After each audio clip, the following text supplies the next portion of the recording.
Me pides que te explique por qué me da miedo una corriente de aire fresco. Porque tiemblo más que otros al entrar en una habitación fría y parezco tener náuseas y repulsión cuando el frío de la tarde se cuela entre el calor de un suave día de otoño. Hay quienes dicen que respondo al frío como otros responden a un mal olor, y yo soy el último en negar esa impresión. Lo que voy a hacer es relatar la circunstancia más horrible con la que me he encontrado y dejar que ustedes juzguen si esto constituye o no una explicación adecuada de mi peculiaridad. Es un error creer que el horror está asociado inextricablemente con la oscuridad, el silencio y la soledad. Yo lo encontré en el resplandor de la media tarde, en el estruendo de una metrópolis y en el bullicio de una pensión cutre y vulgar, con una casera prosaica y dos hombres robustos a mi lado.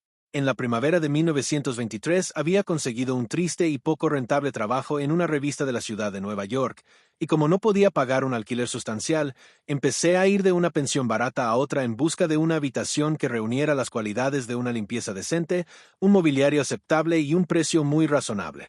Pronto me di cuenta de que solo podía elegir entre varios males, pero al cabo de un tiempo di con una casa en la calle 14 Oeste que me disgustó mucho menos que las otras que había probado.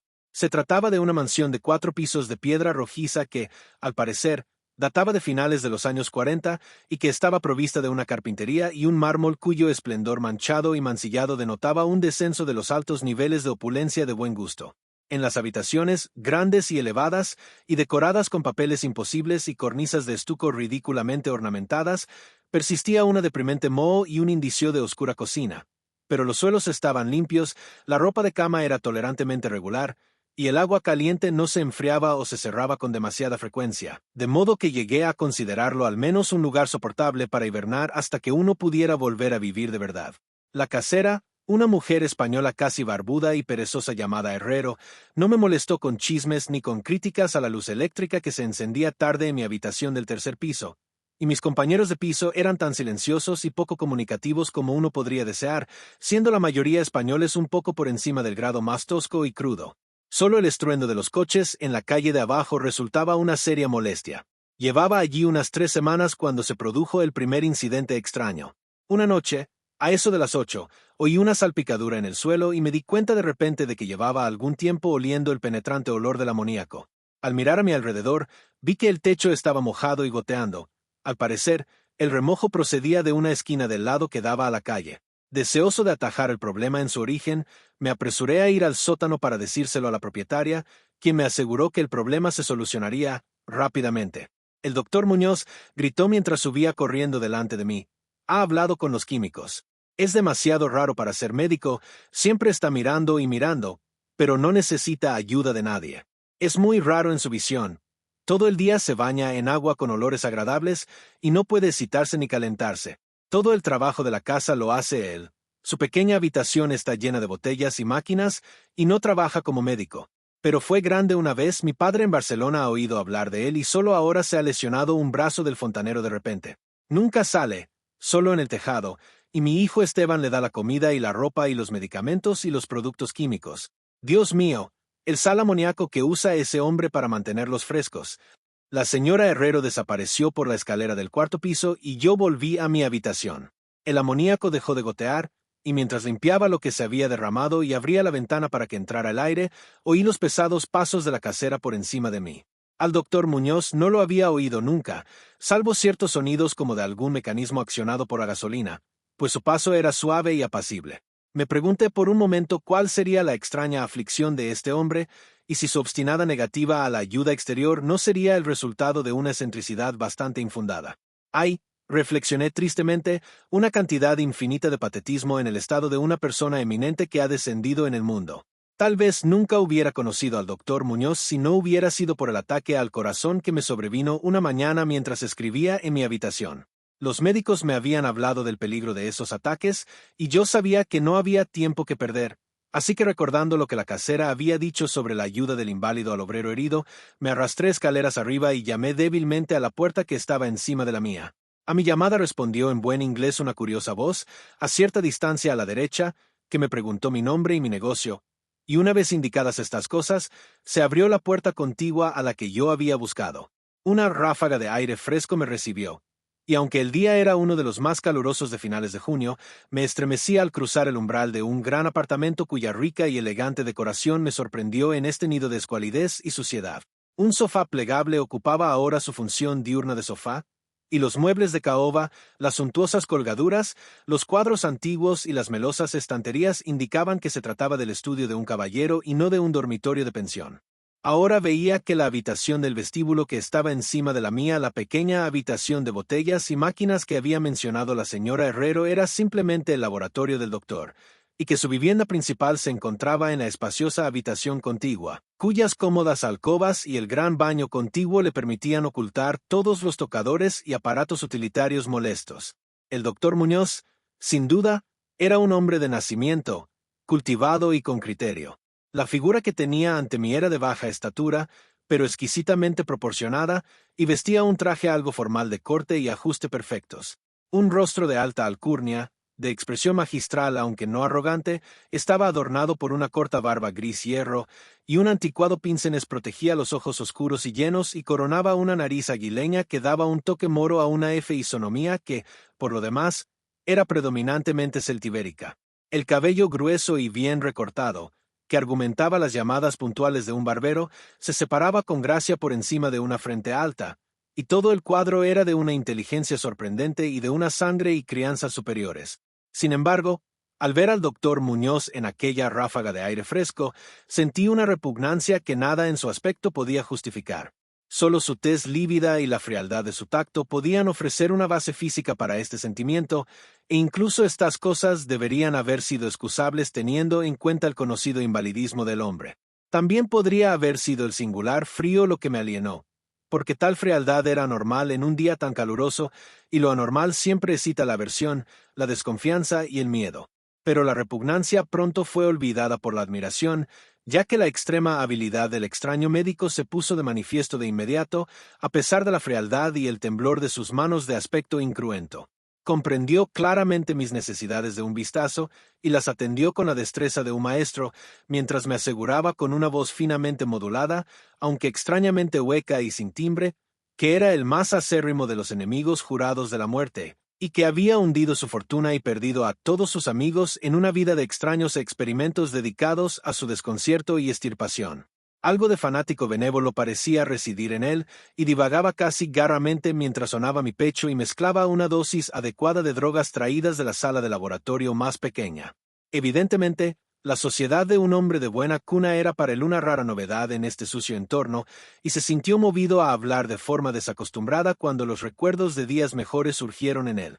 Su voz, si bien extraña, era al menos tranquilizadora, y ni siquiera pude percibir que respirara mientras las fluidas frases se desarrollaban urbanamente. Trataba de distraer mi mente de mi propia convulsión hablando de sus teorías y experimentos, y recuerdo que me consoló con mucho tacto sobre mi débil corazón insistiendo en que la voluntad y la conciencia son más fuertes que la propia vida orgánica, de modo que si un cuerpo es originalmente sano y se conserva con cuidado, puede, mediante un aumento científico de estas cualidades, conservar una especie de animación nerviosa a pesar de las más graves deficiencias, defectos o incluso ausencias en el conjunto de órganos específicos. Podría, dijo medio en broma, enseñarme algún día a vivir o al menos a tener algún tipo de existencia consciente sin ningún corazón. Por su parte, estaba aquejado de una complicación de enfermedades que requerían un régimen muy exacto que incluía el frío constante. Cualquier aumento notable de la temperatura podía, si se prolongaba, afectarle fatalmente, y la frigidez de su habitación, unos 55 o 56 grados Fahrenheit, se mantenía mediante un sistema de absorción de refrigeración por amoníaco, cuyo motor de gasolina había escuchado a menudo en mi propia habitación de abajo. Aliviado de mi convulsión en un tiempo maravillosamente corto, dejé el estremecedor lugar como discípulo y devoto del talentoso recluso.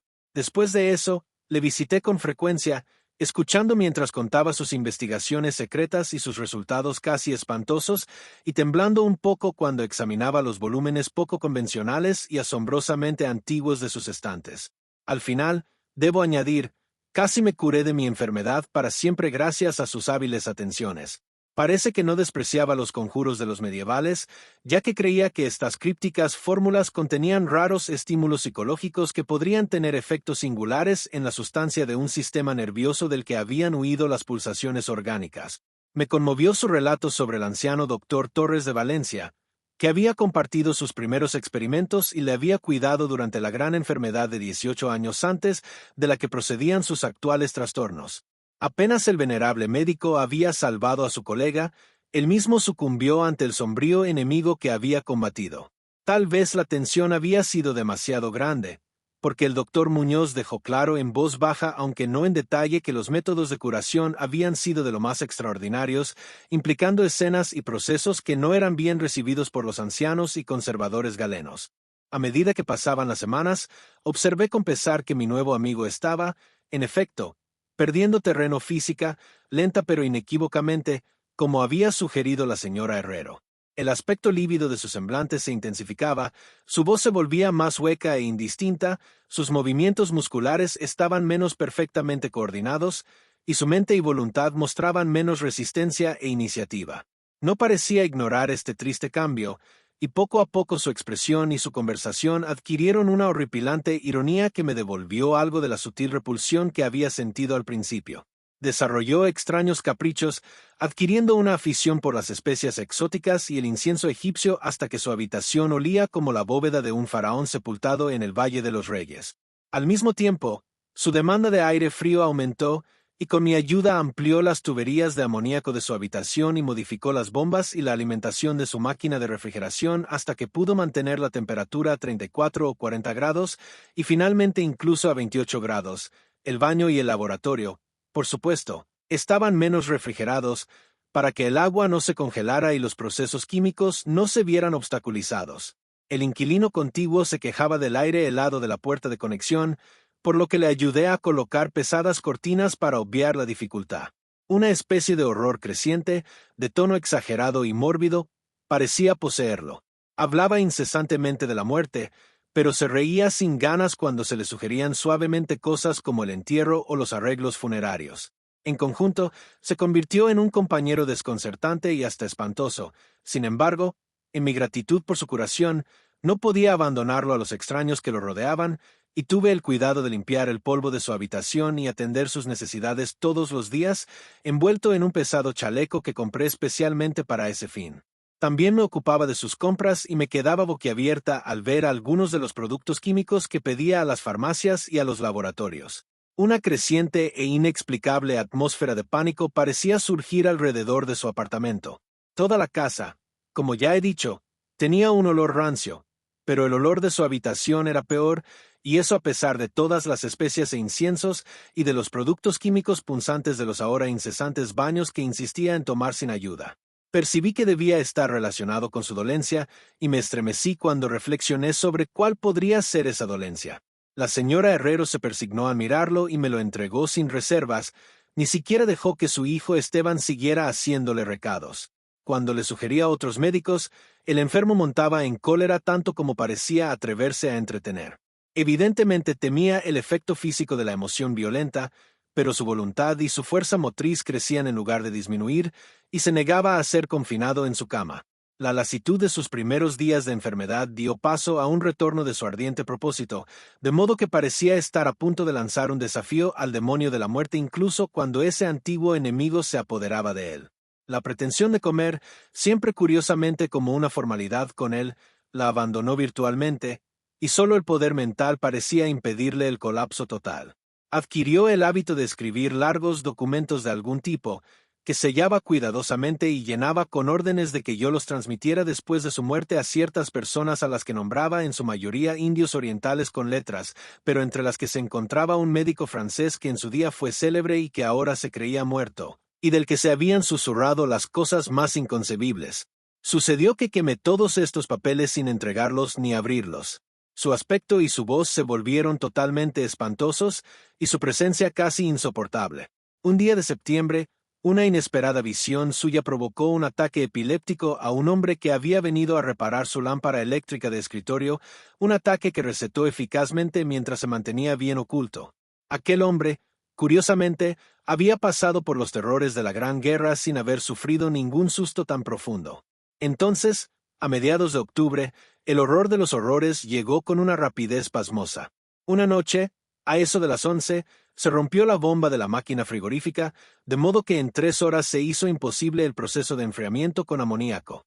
El doctor Muñoz me llamó dando un golpe en el suelo, y yo trabajé desesperadamente para reparar la avería mientras mi anfitrión maldecía en un tono cuya opacidad sin vida y traqueteo superaba toda descripción. Mis esfuerzos de aficionado, sin embargo, resultaron inútiles, y cuando hice venir a un mecánico de un garaje vecino que funcionaba toda la noche, nos enteramos de que no se podía hacer nada hasta la mañana, cuando habría que conseguir un pistón nuevo. La rabia y el miedo del moribundo ermitaño, hinchándose hasta alcanzar proporciones grotescas, parecían capaces de destrozar lo que quedaba de su maltrecho físico, y una vez un espasmo le hizo llevarse las manos a los ojos y precipitarse al baño. Salió a tientas con la cara fuertemente vendada y no volví a ver sus ojos.